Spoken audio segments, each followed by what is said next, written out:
Cockroach জনতা পার্টির আন্দোলনে নজিরবিহীন সংহতি দেখছে ভারত। অনলাইন ফুড অ্যাপে আন্দোলনকারীদের জন্য দেওয়া হচ্ছে খাবারের অর্ডার। নির্দিষ্ট কাউকে নয়, প্রতিবাদে থাকা যে কাউকে পৌঁছে দিলে হবে এমন বার্তা জুড়ে দেওয়া হচ্ছে অর্ডারে। যদিও আন্দোলনকারীদের পক্ষ থেকে খাবার না পাঠানোর অনুরোধ করা হয়েছে।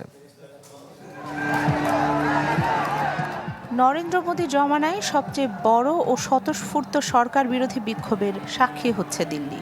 যত সময় গড়াচ্ছে বাড়ছে ককরোচ জনতা পার্টির ডাকা এই আন্দোলনের সমর্থন।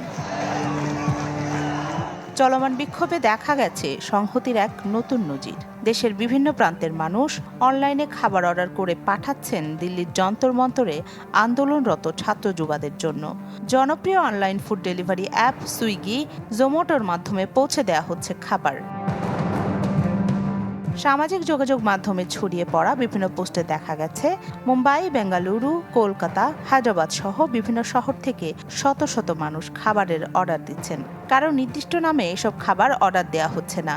অনেকেই খাবারের সঙ্গে লিখে দিচ্ছেন যে ক্ষুধার্ত তাকেই খাবার দিন। भाई कहाँ से आया ये ऑर्डर? ये मुंबई से किया है। मुंबई से ऑर्डर किया है और जंतर मंतर भेजने का है। শুধু খাবার নয়, আন্দোলনকারীদের জন্য পাঠানো হচ্ছে পানি, ফল, ঔষধ সহ প্রয়োজনীয় সামগ্রীও। নগদ নিয়ে এলো হার না মানা হার অফার। সর্বনিম্ন 10,000 টাকা রেমিটেন্স নগদে পাঠালে থাকছে স্বর্ণের হার জেতার সুযোগ।